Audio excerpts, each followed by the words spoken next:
يسرنا أن نوجه إليكم جميعا التهنئة بهذه المناسبة السعيدة التي شاءت الإرادة الإلهية أن تتزامن هذا العام ونحن خارج الوطن العزيز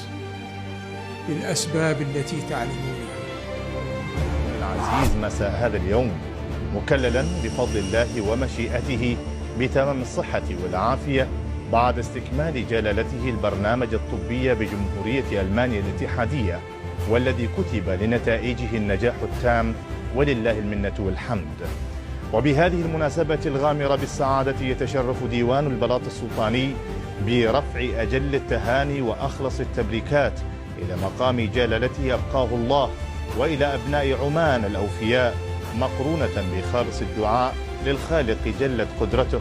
بأن يحفظ جلالته على الدوام ويبقيه سندا وذخرا وفخرا لعمان ولأبنائها الأخيار، ويؤيده بمكين نصره استمرارا لمسيرة النهضة الشاملة التي يشهدها الوطن العزيز في ظل القيادة الحكيمة. هناك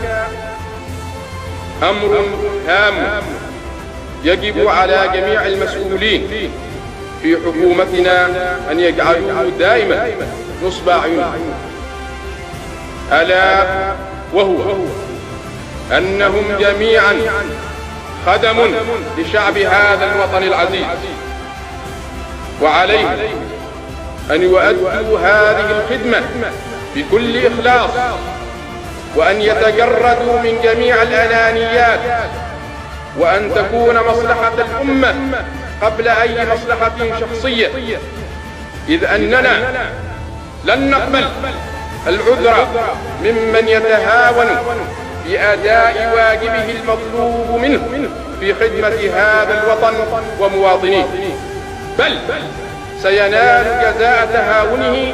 بالطريقة التي نراها مناسبة.